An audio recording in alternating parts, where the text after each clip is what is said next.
there, students. Finally back to the read aloud today. We have chapter 4 of Sarah Plain and Tall, and hopefully it'll be a little easier for you to read along. Chapter 4. When I'm done reading this, I'm going to share with you a painting I made of the sea and some shells that I have from the ocean where I visit in New Jersey. The dogs loved Sarah first. Lottie slept next to her bed, curled in a soft circle, and Nick leaned his face on the covers in the morning, watching for the first sign that Sarah was awake. No one knew where Seal slept. Seal was a roamer. Sarah's collection of shells sat on the windowsill. A scallop, she told us, picking up the shells one by one. A sea clam, an oyster, a razor clam, and a conch shell. If you put it to your ear, you can hear the sea. She put it to Caleb's ear, then mine. Papa listened too. Then Sarah, once more, with a look so sad and far away that Caleb leaned against me. At least Sarah can hear the sea, he whispered. Papa was quiet and shy with Sarah, and so was I. But Caleb talked to Sarah from morning until the light left the sky. Where are you going? He asked. To do what? To pick flowers, said Sarah. I'll hang some of them upside down and dry them so they'll keep some color, and we can have flowers all winter long. I'll come too, cried Caleb.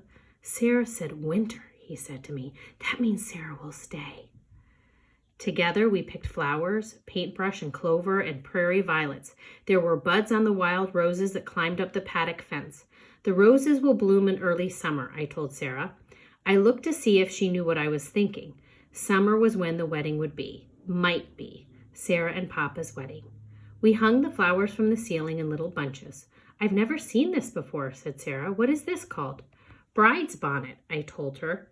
Caleb smiled at the name. We don't have this by the sea, she said. We have seaside goldenrod and wild asters and woolly ragwort. Woolly ragwort, Caleb whooped. He made up a song. Woolly ragwort all around, woolly ragwort on the ground. Woolly ragwort grows and grows, woolly ragwort in your nose. Sarah and Papa laughed, and the dogs lifted their heads and thumped their tails against the wood floor. Seal sat on a kitchen chair and watched us with yellow eyes. We ate Sarah's stew, the late light coming through the windows. Papa had baked bread that was still warm from the fire. The stew is fine, said Papa. Ayah, Sarah nodded. The bread too. What does ayah mean? Asked Caleb. It means yes in Maine, said Sarah. Do you want more stew? Ayah, said Caleb. Ayah, echoed my father. After dinner, Sarah told us about William. He has a gray and white boat named Kittiwake. She looked out the window. That is a small gull found off the shore where William fishes. There are 3 aunts who live near us. They wear silk dresses and no shoes. You would love them.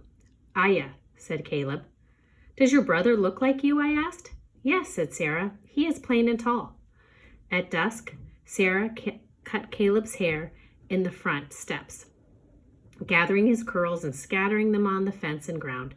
Seal batted some of the hair around the porch while the dogs watched.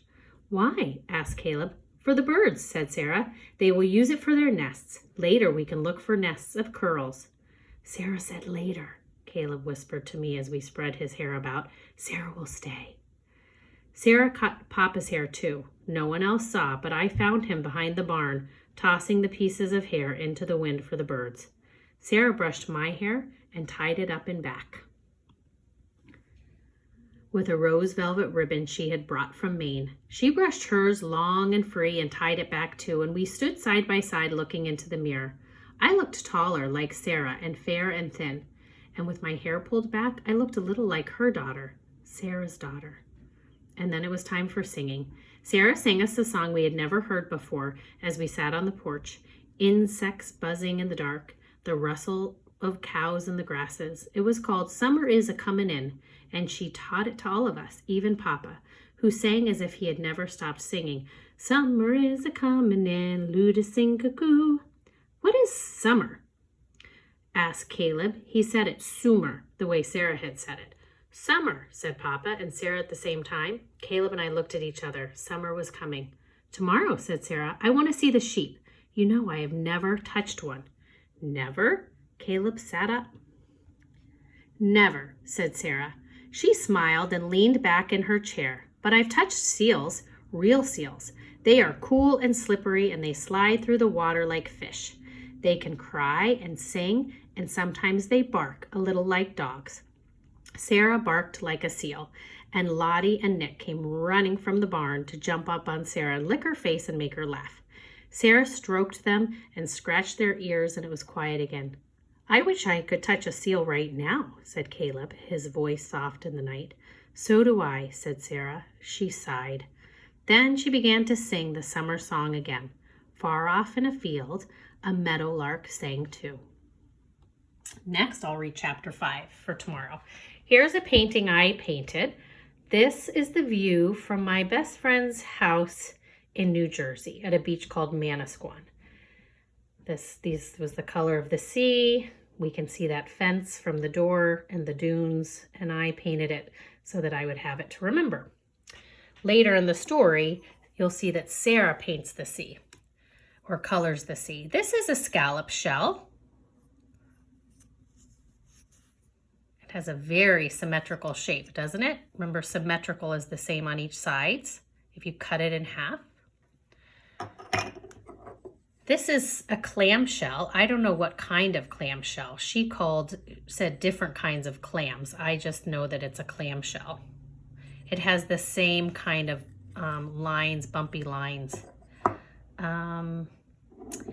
This, I believe, is a kind of conch shell. This is the kind that you can put to your ear and it sounds like the ocean. If we were at school, you could try it. I always put out shells when it's summertime. This is also a conch shell. This one has darker colors inside. I don't know what this one is. Kind of like a snail shell though. See how it's twisted like that? And so is this. Some other kind of mollusk. I love the green on this one.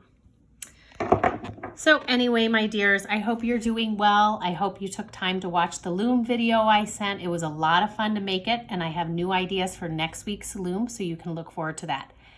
I'll see you tomorrow for another read aloud. Bye.